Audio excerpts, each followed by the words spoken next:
कज़ाफ़ी stadium की जाहिद साहब, क्योंकि हम बात कर रहे हैं कमाल कर दिया, तो कल एक वो रिवायती जुमला है कि कज़ाफ़ी स्टेडियम को दुल्हन की तरह सजा दिया गया है और कल वो तकरीब होगी और उसके लिए बहुत से इंतजाम किए जा रहे हैं। आप क्या कल की तकरीब के हवाले से क्या एक्सपेक्ट करते हैं? देखिए, काफ़ी दिनों से हम भी देख रहे हैं जाकर कज़ाफ़ी स्टेडियम, बड़ा चर्चा भी रहा मीडिया पर, और बल्कि सरहद के दोनों जानब कुछ ज़्यादा ही चर्चा रहा है। तो कल वो दिन आ गया जब वज़ीर-ए-आज़म शहबाज शरीफ इसका बाकायदा इफ्तिताह करेंगे। फिर इस मौके पर लेज़र शो, आतिशबाजी और फिर ख़ास तौर पर जो है एक म्यूज़िक का तड़का भी है।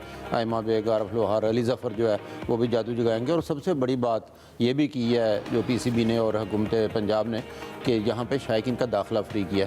इससे पहले 24,000 की गुंजाइश इसका मतलब है यूसुफ साहब कल मैं जाके देख सकती हूँ? जी बिल्कुल, आप जा सकती हैं, बिल्कुल ID कार्ड अपना साल लेके जाइएगा। रास्ता खुल गया मेरे लिए, कुछ ना कुछ। आपने तो इनकार कर दिया। सिक्योरिटी जो मेयर्स हैं वो होंगी, वहाँ टाइम लगेगा, इसलिए टाइम पे जाए, टाइम पे जाए और टाइम पे एंटर हो सके। गालबन 5:30 तक जो है इसके गेट खुलेंगे और फिर 7 बजे बाकायदा फंक्शन शुरू हो जाएगा। कल एक फंक्शन नहीं है, बहुत से हैं। खैर यूसुफ साहब को ज़्यादा तफसीलात का इल्म है क्योंकि वर्कर्स का कल लंच भी रखा गया है। लेकिन अब आखिरी दिन आ गया जिसका शिद्दत से इंतज़ार था कि बाकायदा जो है कज़ाफ़ी स्टेडियम, जैसे आपने खुद कहा कि दुल्हन की तरह सज धज के तैयार हो जाएगा।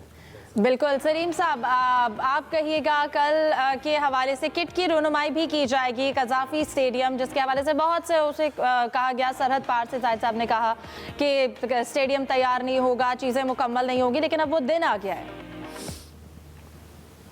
बस पड़ोसी तो जलते ही रहे सारे वक्त। उनकी यही कोशिश थी कि किसी तरह स्टेडियम। साहब, गालिबन थोड़ा सा आपकी आवाज़ में डिस्टॉर्शन है, हम सही से सुन नहीं पा रहे हैं। यूसुफ, कल एक लंच का भी एहतमाम किया गया है उन वर्कर्स के लिए जिन्होंने कज़ाफ़ी स्टेडियम को उसको बनाने में और उस पर जो भी कंस्ट्रक्शन का काम था दिन रात मेहनत की, तो क्या मेन्यू क्या है उस हवाले से थोड़ा सा बताएं, आपको क्या क्या खबरें हैं? हिफ्ज़ा, कल का दिन बड़ा अहम है, पाकिस्तान क्रिकेट के हवाले से बड़ा बिजी डे है सबके लिए, ख़ुसूस मीडिया के लिए, क्योंकि वहाँ कवरेज करना पड़ेगी सारा दिन उनको। और पहले 12:30 बजे तो वहाँ पर पाकिस्तान न्यूजीलैंड की टीमों के कप्तान इकट्ठे होंगे, ट्रॉफ़ी की रुनुमाई होगी 3 मुल्क की सीरीज़ के लिए। उस बाद में प्रेस कॉन्फ्रेंस भी रखी गई है। उसके बाद 1 बजे जो साथ ही कज़ाफ़ी स्टेडियम के साथ एक साइकिलिंग वेलोड्रम है, वहाँ पर उनके लिए लंच का अहतमाम किया गया। और ये पहली बार होगा कि किसी भी वर्कर को रेड कारपेट दिया जाएगा। जितने भी वहाँ वर्कर थे उन्होंने दिन रात काम किया, 1500 के करीब जो वर्कर्स थे उनकी मेहनत की वजह से ये कज़ाफ़ी स्टेडियम मुकम्मल हुआ है। तो ये मैं समझता हूँ कि PCB चेयरमैन का एक बहुत ही ज़बरदस्त इक़दाम है कि उन्होंने उनको भूले नहीं है बल्कि उनको साथ रखा है और उनकी को अपना ख़ास मेहमान भी बनाने का उन्होंने ऐलान किया है। तो उनके लिए कल रेड कारपेट होगा, मटन, लेकिन क्या दाल चावल खिला रहे हैं या कुछ मुरक्कन ग़ज़ाएं भी खिलाई जाएंगी? मटन कोरमा होगा, चिकन बिरयानी होगी और सारा वो लवाज़मात हैं जो अमीर आदमी खाते हैं या जो VVIP मेहमान होते हैं जिनको दिए जाते हैं। तो कल VVIP मेहमानों का उनको दर्जा, तो अगर एक अच्छा मेन्यू जो है वो सेट किया गया है और कल कज़ाफ़ी स्टेडियम में लंच भी है उन वर्कर्स के लिए, फिर एक तकरीब भी है, किट की रुनुमाई भी होगी, हम सब उस तकरीब के इंतज़ार में हैं। सलीम साहब, अगर आप सुन पा रहे हैं तो अगर हम थोड़ा आगे बढ़ाते हैं डिस्कशन को, ऑस्ट्रेलिया की टीम का जिक्र करते हैं। एक झटके पे झटका मिल रहा है, ये अब चौथा खिलाड़ी हम बात करें तो जो मार्कस स्टोइनिस की बात करें कि उन्होंने अचानक जो है वो रिटायरमेंट का ऐलान कर दिया। तो आपको क्या लगता है कितना बड़ा धचका है ऑस्ट्रेलिया के लिए?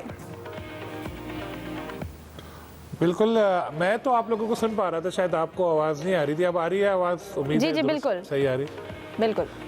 बिल्कुल। तो ऑस्ट्रेलिया की टीम के लिए बहुत बड़ा धचका है कि एकदम एक के बाद एक प्लेयर उनके कुछ इंजर्ड हुए, लेकिन ये स्टोइनिस तो रिटायर हो गया। समझ नहीं आया किसी को, जो मैंने खबर देखी उसमें भी कहीं मेंशन नहीं है कि वजूहात क्या है। अचानक के स्क्वाड से दस्तबरदार हो गए चैंपियंस ट्रॉफी के, क्या हुआ क्या पता, कोई मसला हुआ हो या हो।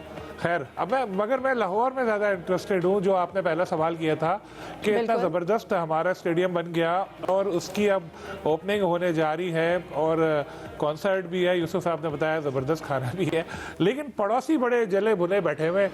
जैसे अक्सर होता है ना, कोई शादियाँ वगैरह हो रही होती हैं मोहल्ले में, तो कोई पड़ोसी होता है वो एकदम, या ख़ानदान का कोई बंदा होता है थोड़ा नाराज़ होता है, तो वो भी बिल्कुल कि यार ये यहाँ हो कैसे रहा है, यहाँ पर ये किस तरह हो रहा है।